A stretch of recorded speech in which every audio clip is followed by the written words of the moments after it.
வாழ்க வளமுடன். வாழ்க வையகம். அனைவருக்கும் ஆரோக்கியமான காலை வணக்கம். மருந்தில்லாத உலகம், நோயில்லாத சமுதாயம் என்ற தத்துவத்தை, லட்சியத்தை மையமாக வைத்து நல்லதே நடக்கும் சமூக நல அறக்கட்டளை முன்னெடுக்கக்கூடிய மருந்தில்லாத மருத்துவ வாழ்வியல் பயிற்சி முறைகள். இதில் குளிர்சாதன பெட்டி பயன்பாட்டால் ஏற்படக்கூடிய குளறுபடிகள் என்னென்ன என்பதை பார்த்து வருகிறோம். ஒவ்வொரு வீட்டிலும் நீக்கமற நிறைந்திருக்கக்கூடிய குளிர்சாதன பெட்டி, அதனால் ஏற்படக்கூடிய ஆரோக்கிய குறைபாடுகள், இது நாம் அனைவரும் வழக்கத்தில் நமக்கு நன்றாக தெரிந்தும் நாம் பயன்படுத்தக்கூடிய ஒரு சாதனம். குளிர்சாதன பெட்டியில் ஒரு பொருளை வைத்து நாம் அதை எடுத்து பயன்படுத்தும் போது மிக குளிர்ச்சியாக இருக்கிறது என்ற மனநிலையில் நாம் அதை பயன்படுத்தி வருகிறோம். ஆனால் உடலின் இயல்பான அந்த வெப்ப சமநிலையை விட மிக குறைந்த அளவில் இருக்கக்கூடிய குளிர்ச்சி தன்மை கொண்ட உணவுகளை நாம் பயன்படுத்தும் போது அதை உடலின் இயல்பு வெப்பத்திற்கு மீட்டு கொண்டு வருவதற்காக உடல் அதிக சூட்டை ஏற்படுத்தும் என்ற உண்மையை தெரியாமல் குளிர்ச்சியான பொருட்களை நாம் பயன்படுத்தி வருவோம். 37 டிகிரி செல்சியஸுக்கு கீழே இருக்கக்கூடிய பொருட்களை நாம் பயன்படுத்தும் போது அதை உடலின் இயல்பு தன்மைக்கு மீட்டுருவாக்கம் செய்வதற்காக உடல் உள்ளுறுப்புகள் அதிகமான வெப்பத்தினை ஏற்படுத்தி அந்த பொருட்களின் மீது அந்த வெப்பத்தினை செலுத்தி உடலின் இயல்பு தன்மைக்கு கொண்டு வரும். இந்த நேரத்தில் உடலில் ஒரு வெப்ப சமநிலை இழக்கக்கூடிய ஒரு நிலை உடலில் ஏற்படும். எப்போதாவது ஒரு முறை இது போன்று நடந்தால் அது சிக்கல் கிடையாது. ஆனால் தினம் தினம் இது போன்ற குளிர்சாதன பெட்டிகளில் இருந்து எடுத்து பயன்படுத்தக்கூடிய பொருட்களை நாம் பயன்பாட்டிற்கு கொண்டு வந்தால் தினம் தினம் நம் உடலானது வெப்ப சமநிலையை இழந்து அதீத வெப்பத்தை ஏற்படுத்தக்கூடிய ஒரு நிலையில் ஒரு செயலில் ஈடுபடும். இது உடலுக்கு ஒரு ஆரோக்கிய குறைவிற்கு அடிப்படையாக அமையும்.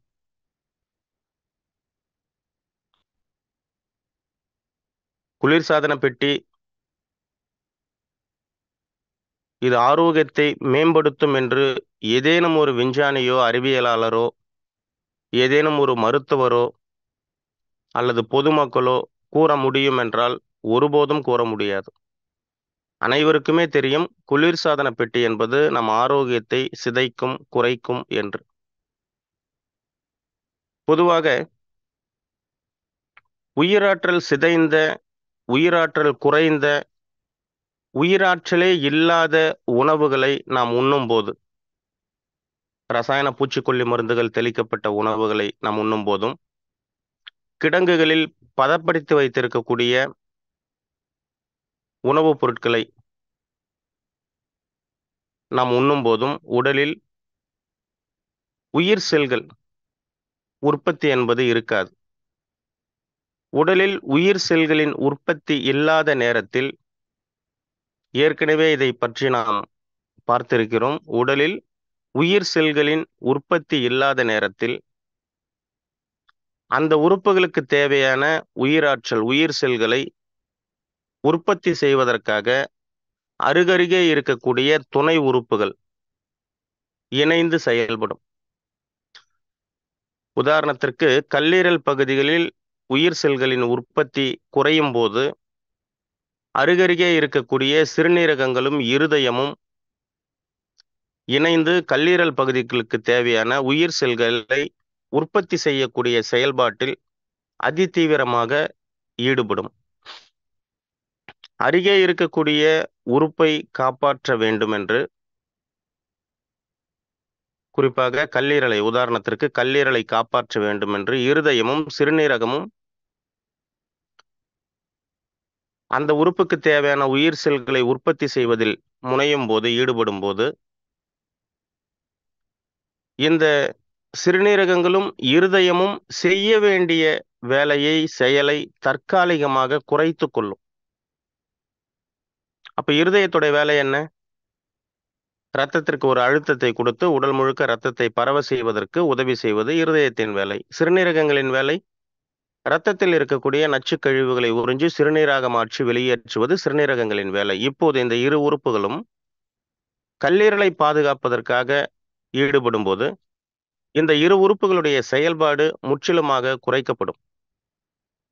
இந்த இரு உறுப்புகளின் செயல்பாடு குறைக்கப்படும் போது என்ன நடக்கும்? சிறுநீரகங்களின் செயல்பாடு குறைக்கப்படும் போது ரத்தத்தில் கழிவு நீர் கூடுதலாக சேரும், உப்பு நீர் கூடுதலாக சேரும். இதற்கு காரணம் என்ன? கல்லீரலில் உயிரணுக்களின் உற்பத்தி குறைவாக இருக்கிறது. கல்லீரலில் உயிரணுக்களின் உற்பத்தி குறைந்ததற்கான காரணம் என்ன? அடிக்கடி குளிர்சாதன பெட்டியிலிருந்து வரக்கூடிய உணவுகளை பயன்படுத்துவது, ரசாயன பூச்சிக்கொல்லி மருந்துகள் தெளிக்கப்பட்ட உணவுகளை பயன்படுத்துவது,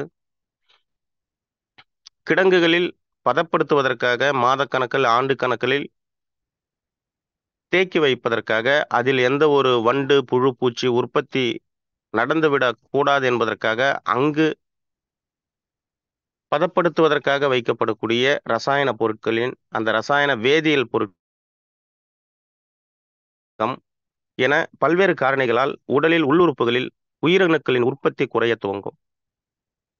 உதாரணத்திற்கு ஒரு 4-5 உறுப்புகளில் மிக முக்கியமான உறுப்புகளில் உயிரணுக்களின் உற்பத்தி குறைகிறது அல்லது இருக்கக்கூடிய உயிரணுக்கள் சிதைகிறது என்றால் ஒட்டுமொத்த உடம்பில் இருக்கக்கூடிய நோய் எதிர்ப்பு சக்தி ஒன்றாக இணைந்து தற்போது இருக்கக்கூடிய உடலில் இருக்கக்கூடிய அந்த கழிவுகளை வெளியேற்றக்கூடிய செயல்பாடுகளை நிறுத்திவிட்டு இந்த உடல் உள்ளுறுப்புகளை பாதுகாப்பதற்காக, உயிரணுக்களை உற்பத்தி செய்வதற்காக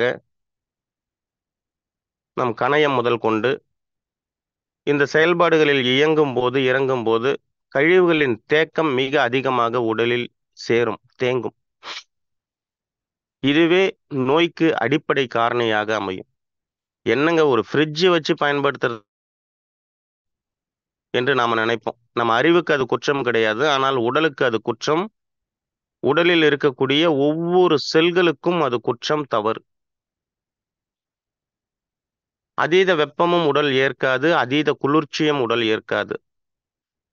அதீத வெப்பத்தன்மை கொண்ட உணவுகளை நாம் பயன்படுத்தும் போது கூட ஓரளவுக்கு இந்த உடல் அதை ஈடுகட்டும். ஆனால் அதீத குளிர்ச்சி தன்மை கொண்ட உணவுகளை நாம் பயன்படுத்தும் போது அதை சமன்படுத்துவதற்காக உடல் தற்காலிக வெப்பத்தினை ஏற்படுத்தும். ஒரு எளிய உதாரணமே நம்ம புறச்சூழல்ல பார்க்கலாமே. எவ்வளவு வெயில் அடிச்சது அப்படின்னாலும் இயல்பு வாழ்க்கை பெருசா பாதிக்காது. நம்முடைய வேலைகளை நம்ம செய்து கொண்டே இருப்போம். ஆனா ஒரு மழை, அளவுக்கு அதிகமான ஒரு மழை பெய்யுது அப்படின்னாக்கா அந்த மழையில வந்துட்டு நம்மளோட இயல்பு வேலைகளை நம்மளால செய்ய முடியாது. அளவுக்கு அதிகமான ஒரு குளிர் இருக்கு அப்படின்னாக்கா அந்த குளிர் நேரத்தில் நம்முடைய இயல்பு வேலையை புறச்சூழல்லே நம்மளால செய்ய முடியாது. அது போலதான் அகத்திலேயும் நடக்கும், உடம்புக்குள்ளேயும் நடக்கும். ஒரு வெயில் இருக்கு அப்படின்னாக்கா அந்த வெயிலை தாங்கி கொண்டு கூட வேலைகளை செய்து விடுவார்கள். ஆனால் மழையில் நனைந்து கொண்டே வேலையை செய்ய மாட்டார்கள், குளிரில் நடுங்கிக் கொண்டே வேலையை செய்ய மாட்டார்கள், செய்ய முடியாது. இதே சூழல் நம் உடலுக்குள்ளேயும் நடக்கும். ஓரளவுக்கு கூடுதல் வெப்பம் இருக்கும்போது கூட உடல் அதை சமன்படுத்தி கொண்டு செல்லும். ஆனால் அளவுக்கு அதிகமான குளிர்ச்சி உடலில் ஏற்படும் போது அந்த குளிர்ச்சியை சமன்படுத்துவதற்காக தற்காலிக வெப்பத்தை ஏற்படுத்த உடல் முயற்சி செய்யும். அதுவும் தவிர அதிக குளிர்ச்சி உடலில் உருவாகும் போது உடலில் உயிரணுக்களின் உற்பத்தி என்பது பெரிய அளவில் இருக்காது. இருக்கக்கூடிய உயிரணுக்களும் சிதைந்து போகக்கூடிய ஒரு நிலை ஏற்படும் அதீத குளிர்ச்சி தொடர்ந்து இருக்கும்போது. புறச்சூழலோடு அப்படியே நம்ம ஒப்பிட்டு பார்க்கலாம். ஒரு விளைநிலங்கள்ல விவசாய பயிர் வைக்கிறாங்க. அதுல அதிகமான நீர் வந்துட்டு தேங்குது. அதிகமான குளிர்ச்சி வந்து அந்த பயிர்களுக்கு ஏற்படுது அப்படின்னாக்கா அந்த பயிர்களுடைய வளர்ச்சி பெரிய அளவுல இருக்காது. அதீதமான நீர் வந்து அந்த விளைநிலங்கள்ல தேங்கி அது ரன்னிங்ல இருந்ததுனாக்கா சிக்கல் கிடையாது. நீர் ஓட்டமாக இருந்தது அப்படின்னாக்கா எந்த சிக்கல் கிடையாது, எந்த பயிரும் பாதிக்காது. ஆனால் நீர் ஓட்டம் வந்து நீர் தேக்கமாக மாறிச்சு அப்படின்னாக்கா அங்க இருக்கக்கூடிய பயிர்களின் வளர்ச்சி பெரியதாக இருக்காது. இருக்கக்கூடிய பயிர்களும் வளர்ச்சி குறைந்து அது அந்த பயிர்கள் இல்லாத ஒரு நிலை ஏற்படும். பயிர்கள் அழிந்து போகக்கூடிய ஒரு நிலை ஏற்படும். இதற்கு காரணம் என்ன அப்படின்னாக்கா அதீத குளிர்ச்சியின் வெளிப்பாடு. இதுபோல தான் நம்ம அகத்திலும் நமது உடலிலும் அதீத குளிர்ச்சியை நாம் ஏற்படுத்தும் போது இருக்கக்கூடிய உயிரணுக்கள் சிதையத் துவங்கும். உயிரணுக்கள் உடலில் சிதைந்தாலோ அல்லது அளவுக்கு மீறி உயிரணுக்கள் உற்பத்தி நடந்தாலோ என்ன நடக்கும் அப்படின்னாக்கா புற்றுநோய் என்று சொல்லக்கூடிய அந்த பாதிப்புகளுக்கான அறிகுறிகளாக அது மாறும். ஏற்கனவே புற்றுநோய் சார்ந்து நம்ம பார்க்கும்போது பேசணும். செல்களுக்கு அறிவு கெட்டு போச்சு அப்படின்னாக்கா தொந்தரவுகள் வர வாய்ப்பு இருக்கு. செல்களின் உற்பத்தி அபரிதமாக வளர்ந்துச்சு அப்படின்னாக்கா அந்த தொந்தரவுகள் வர வாய்ப்பு இருக்கு என்று நாம் பார்த்திருந்தோம். அதுபோல உடலில் அளவுக்கு அதிகமான குளிர்ச்சி தேக்கத்தின் வெளிப்பாடாக உடம்பில் இருக்கக்கூடிய உள்ளுறுப்புகளில் இருக்கக்கூடிய அந்த உயிரணுக்கள் செல்களுக்கு அறிவு திரிந்து போனால், அறிவு கெட்டு போனால் அது எதிர்காலத்தில் புற்றுநோயாக வருவதற்கு கூட வாய்ப்புகள் உள்ளது.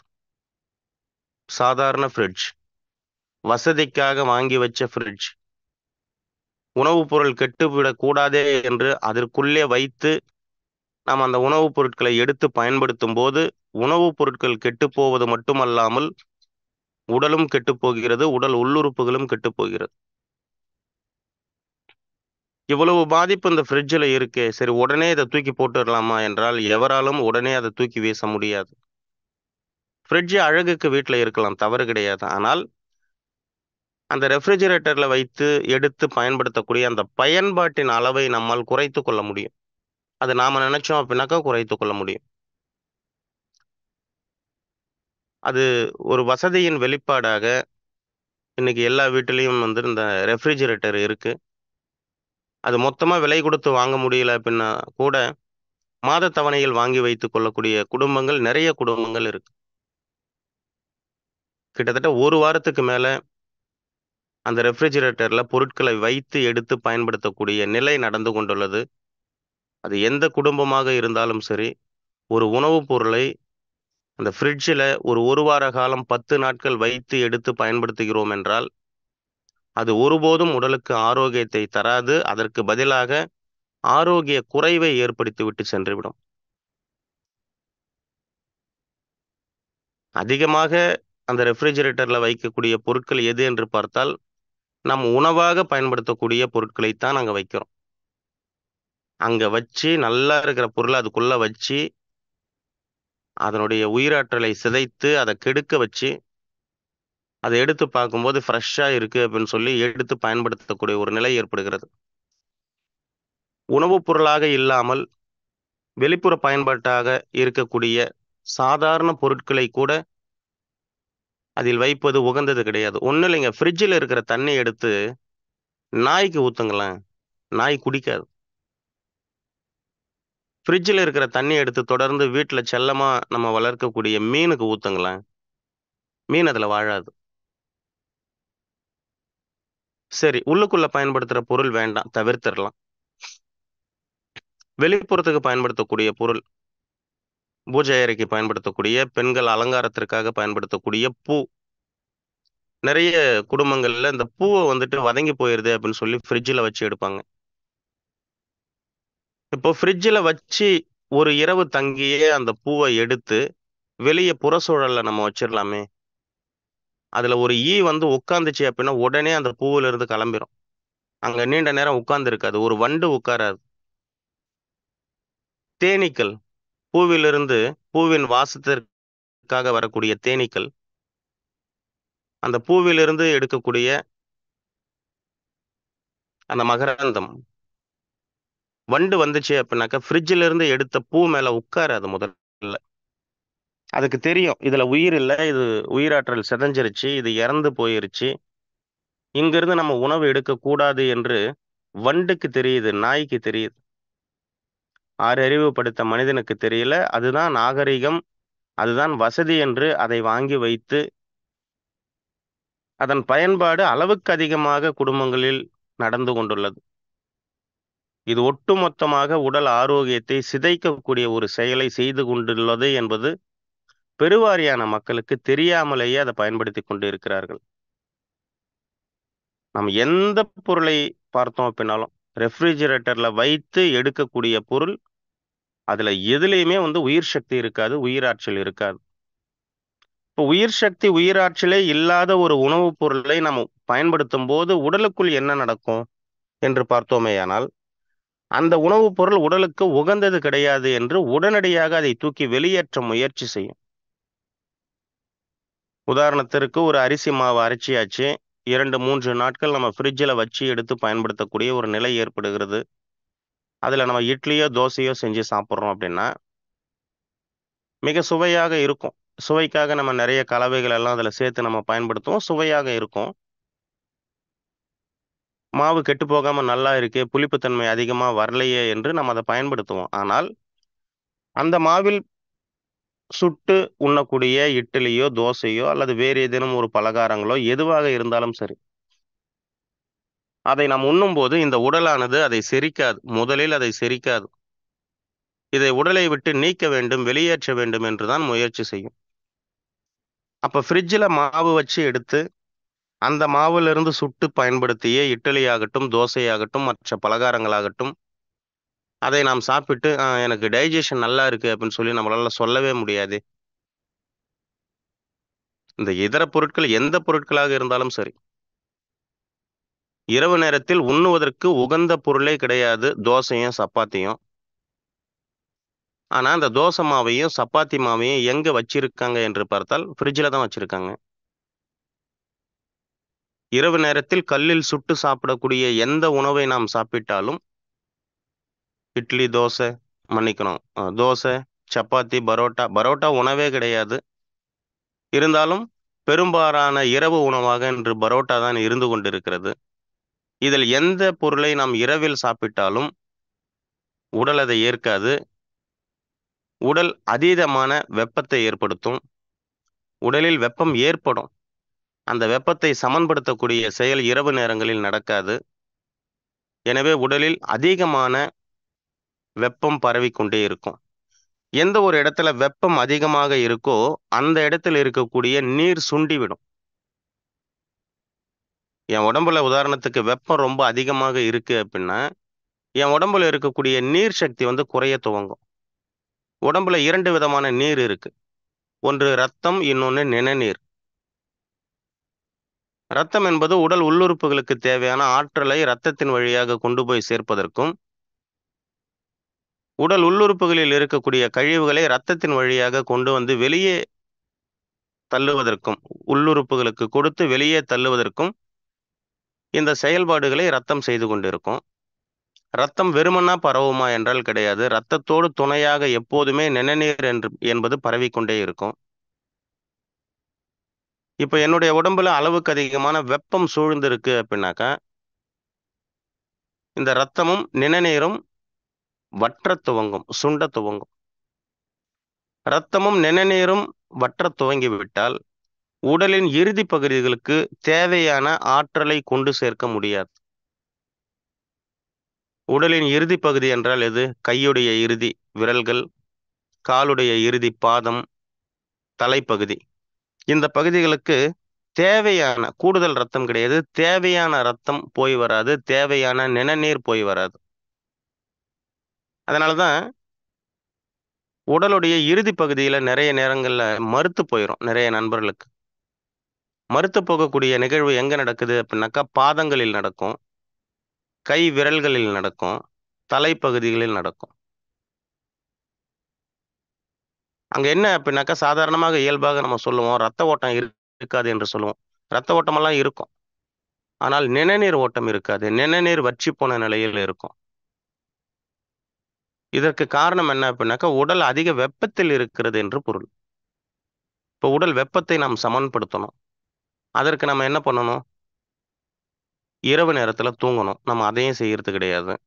எப்ப குளிச்சாலும் தல நனைச்சு குளிக்கணும். அதையும் நம்ம செய்யறது கிடையாது.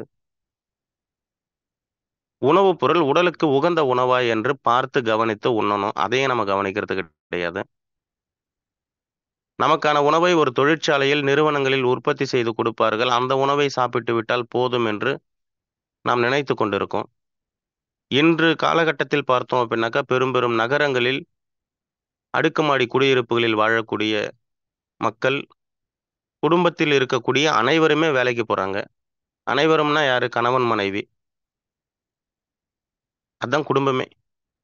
சமையலறையே இல்லாத அடுக்குமாடி குடியிருப்புகள் எல்லாம் இருக்கு. இன்ஸ்டன்ட் ஃபுட் என்று கடைகளில் விற்கக்கூடிய பொருட்களை வாங்கி கொண்டு வந்து பயன்படுத்தக்கூடிய ஒரு நிலை ஏற்படுகிறது. எதற்கு இன்ஸ்டன்ட் ஃபுட் வாங்கிட்டு வந்து இப்போ சாம்பார் அப்படின்னாக்கா பொடியாக கடையில விக்குதுங்க. அத வாங்கிட்டு வந்து வீட்ல கொஞ்சம் சுடு தண்ணி வச்சு இந்த பொடிய போட்டோம்னாக்கா சாம்பார் ரெடி. எப்படி இன்ஸ்டன்ட் நூடுல்ஸோ, அதுபோல இன்ஸ்டன்ட் சாம்பார், இன்ஸ்டன்ட் வத்த குழம்பு, கார குழம்பு. நகரங்களில் இது நடந்து கொண்டுள்ளது. வெகு விரைவில் அனைத்து கிராமங்களிலும் வரப்போகிறது. இதுதான் நவநாகரிகம் என்று மக்கள் இதன் பின் சென்று கொண்டிருக்கிறார்கள். இதைவிட மோசமான ஒரு நிகழ்வு. எதற்கு இன்ஸ்டன்ட் ஃபுட் வாங்கிட்டு வந்து நம்ம வீட்ல மேக் பண்ணணும்? மேக் பண்றதுக்கு இங்க சுடு தண்ணி வைக்கிறதுக்கு ஒரு இடம் வேணும் இல்லையா? இண்டக்ஷன் ஸ்டவ்வே இருக்கு அப்படின்னு சொல்லி பார்த்தோம் அப்படின்னா கூட, அத பிளக் போடணும், அதுல பாத்திரத்த வைக்கணும், தண்ணிய ஊத்தணும். நம்ம ரொம்ப பிஸியா இருப்போம் இல்லைங்களா? அதனால உடனே ஸ்விக்கி, சொமோட்டோ ஒரு ஃபோன் கால் பண்ணோம் அப்படின்னாக்கா, சொன்ன நேரத்துக்கு பொருள் வந்துற போது. அலுவலகத்திலேருந்து புறப்படும்போது ஒரு அழைப்பு குடுத்து சொல்லிட்டோம் அப்படின்னாக்கா, நம்ம வீட்டுக்கு வரதுக்கு முன்னாடி சொமோட்டோக்காரவங்க வீட்ல வந்து காத்துக்கிட்டு இருப்பாங்க. அப்ப அங்கிருந்து அவர்கள் கொடுக்கக்கூடிய அந்த உணவை சாப்பிட்டு விட்டு ஓய்வெடுக்கலாம். இதுல எப்படி ஆரோக்கியம் கிடைக்கும்? இது இது மிக மோசமான ஒரு நிகழ்வை நோக்கி இந்த மனிதகுலம் சென்று கொண்டுள்ளது. நானும் என் குடும்பமும் ஆரோக்கியமாக இருக்க வேண்டும் என்று நான் முடிவெடுத்து விட்டால், உண்ணக்கூடிய உணவில் எனக்கு கொஞ்சம் கவனம் வேணும். உண்ணக்கூடிய உணவில் நான் கவனத்தை செலுத்தாமல், எனது ஆரோக்கியம் எப்படி தழைத்தோங்கும்? என் குடும்பத்தின் ஆரோக்கியம் எப்படி தழைத்தோங்கும்? அப்போ கவனத்தோட உணவு முறைகளை கையாளும்போது, நம்ம ஆரோக்கியமாக வாழ முடியும். இந்த குளிர்சாதன பெட்டியில் வைத்து எடுத்து பயன்படுத்தக்கூடிய உணவுகளை தொடர்ந்து ஒருவர் பயன்படுத்தி வரும்போது, உடலில் அதிகமான வெப்பம் உருவாகத் துவங்கும். அதிகமான வெப்பம் உருவாகும்போது, உடலில் இருக்கக்கூடிய நீர்த்தன்மை குறையத் துவங்கும். நீர் வற்றத் துவங்கும். உடலில் நீர் வற்றத் துவங்கினால் பல்வேறு விதமான தொந்தரவுகள் ஏற்படும். காரணம், நீரின்றி அமையாது உலகு. அதுபோல இந்த உடம்பில் நீர் சக்தி இல்லாமல் எந்த ஒரு உறுப்பும் இயங்காது, பலமடையாது, செயல்படாது. இந்த உடலுக்கு தேவையான நீர் சக்தியையும், உயிர் சக்தியையும் தொடர்ந்து கொடுத்து கொண்டே இருக்கக்கூடிய உறுப்பு நமது சிறுநீரகங்கள். இப்போ உடலுக்கு அதிக வெப்பத்தை ஏற்படுத்தி, சிறுநீரகங்களின் செயல்பாடுகளை குறைத்து, உடலில் நோய் எதிர்ப்பு சக்தியை பலப்படுத்த முடியாது. உடலில் நோய் எதிர்ப்பு சக்தி பலமாக இல்லை என்றால், பல்வேறு விதமான உடல் தொந்தரவுகள் மிக எளிதாக உடலை தாக்கும், உடலில் தங்கும், அது நோயாக மாறும். இப்ப நோய் வரதுக்கு என்ன காரணமா இருக்கு பாருங்க. காசு இல்லையேன்னு மாத தவணையில வாங்கி வீட்ல வச்சிருக்கக்கூடிய, அழகாக இருக்கக்கூடிய, மிக பிரத்யேகமாக வண்ணங்களில் ஜொலிக்கக்கூடிய அந்த ரெஃப்ரிஜிரேட்டர், குளிர்சாதன பெட்டி, அதில் வைத்து எடுத்து பயன்படுத்தக்கூடிய உணவுப் பொருட்களின் பயன்பாடு ஒரு கட்டத்தில் உடலில் நோய் எதிர்ப்பு சக்தியை சிதைக்கக்கூடிய வேலையை கூட செய்யலாம். எனவே ரெஃப்ரிஜிரேட்டர் இருக்கு அப்படின்னாக்கா இருக்கட்டும். அதை தேவைக்கு மட்டும் பயன்படுத்திக்கலாம். அது எவ்வளவு விலை உயர்ந்த ஃப்ரிட்ஜாக இருந்தாலும் சரி, அதை தேவைக்கு மட்டும் பயன்படுத்தி கொண்டால் அந்த குடும்பம் ஆரோக்கியமாக இருக்கும் என்று கூறி, இந்த இயற்கை சார்ந்த வாழ்வியல் சார்ந்த தகவல்களை தங்களோடு பகிர்ந்து கொள்வதற்கு எனக்கு ஒரு வாய்ப்பினை வழங்கி இருக்கக்கூடிய இயற்கைக்கும் பிரபஞ்சத்திற்கும், நல்லதே நடக்கும் சமூக நல அறக்கட்டளைக்கும், பிபிஏ ஸ்பீடுகாஸ்ட் நிர்வாகத்திற்கும், தங்கள் அனைவருக்கும் எனது நன்றியை கூறி விடைபெறுகிறேன். நன்றி, வணக்கம். நல்லதே நடக்கும். நண்பர்களே, இந்த ரெஃப்ரிஜிரேட்டர் சார்ந்து இரு தினங்களாக நாம் பார்த்து வந்த இந்த தகவல்களில் தங்களுக்கு ஏதேனும் சந்தேகங்கள் இருக்கிறது அல்லது கூடுதல் தகவல்கள் தேவை என்றால் தாங்கள் கை உயர்த்தி தங்களது சந்தேகங்களை கேட்டு தெளிவுபடுத்திக் கொள்ளலாம்.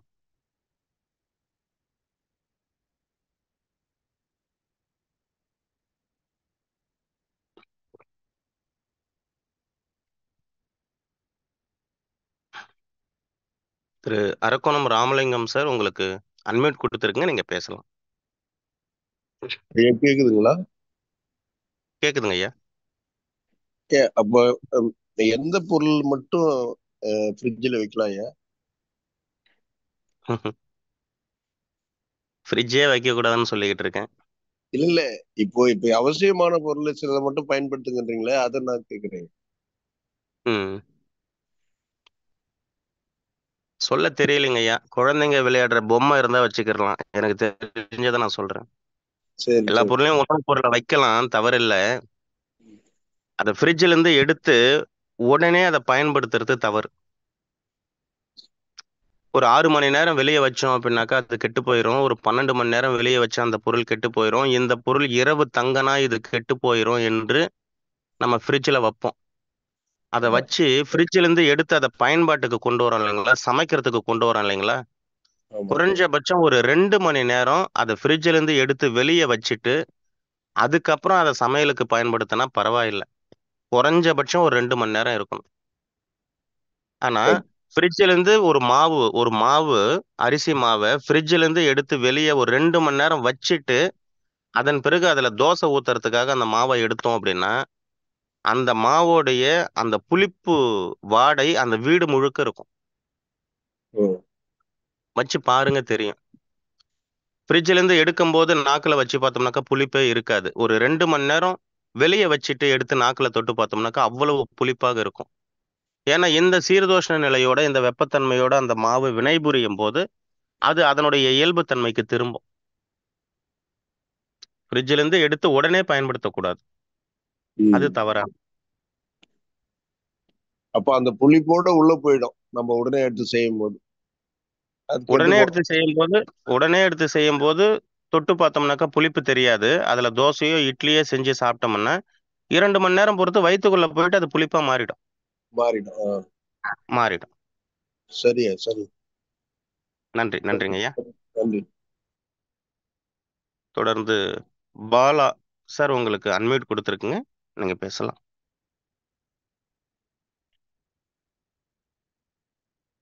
பாலா சார், உங்களுக்கு அன்மியூட் கொடுத்துருக்கு, நீங்க பேசலாம்.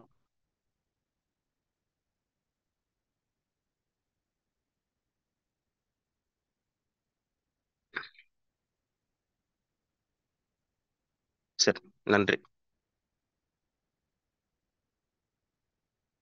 நாம் உண்ணக்கூடிய உணவாகட்டும், நாம் வாழக்கூடிய வாழ்க்கை சூழலாகட்டும், இவை அனைத்துமே நமது ஆரோக்கியத்தை அதிகப்படுத்துவதற்காக இருக்க வேண்டும்.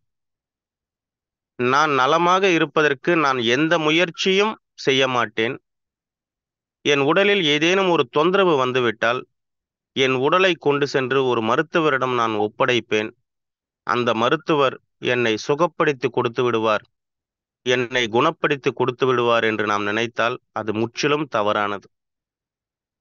காரணம், அப்படிப்பட்ட மருத்துவர் இதுவரைக்கும் உலகத்துல பிறக்கல. நம் உடம்பில் ஏதேனும் ஒரு பாதிப்பு ஏற்படுகிறது, தொந்தரவு ஏற்படுகிறது என்றால் அதை முழுவதுமாக குணப்படுத்தக்கூடிய ஒரு மருத்துவர் இருக்கிறார் என்றால் அவர் நம் உடல்தான். அப்ப புறச்சூழல்ல இருக்கக்கூடிய மருத்துவர்கள் செய்யக்கூடிய செயல்பாடுகள் எல்லாம் என்ன அப்படின்னு பார்த்தா, அந்த உடல் சுகம் பெறுவதற்கு, நலம் பெறுவதற்கு தேவையான உதவிகளைத்தான் அவர்களால் செய்ய முடியுமே தவிர அவர்களால் உடலை சுகப்படுத்த முடியாது. அதனாலதான் பல இடங்கள்ல ஆபரேஷன் சக்சஸ், பேஷண்ட் டெத். மருத்துவர் அவரது வேலையை அவர் முழுமையாக செய்து விட்டார். ஆனால் அந்த சிகிச்சைக்கு பலன் எங்க கிடைக்கும் அப்படின்னாக்கா அந்த உடலில் தான் கிடைக்கும். உடல் என்பது நம்முடையது. நம்முடைய உடல் மீது நமக்கு அதிகமான அக்கறை தேவை, கவனம் தேவை. எனவே இந்த கிடைத்திருக்கக்கூடிய வாழ்க்கையை நாம் ஆனந்தமாக, ஆரோக்கியமாக, நோயின்றி நீண்ட காலம் சுகமாக சுபிக்ஷமாக வாழ விரும்பினால் நாம் ஒவ்வொருவரும் நம் உடல் மீது நாம் ஒவ்வொருவரும் நம் உடல் மீது நாம் கவனமாக இருந்தால் இந்த ஆரோக்கிய வாழ்வு என்பது அளவில்லாமல் நமக்கு கிடைக்கும் என்று கூறி, வாய்ப்பளித்த தங்கள் அனைவருக்கும் மீண்டும் ஒரு முறை நன்றி கூறி விடைபெறுகிறேன். நன்றி, வணக்கம். நல்லதே நடக்கும்.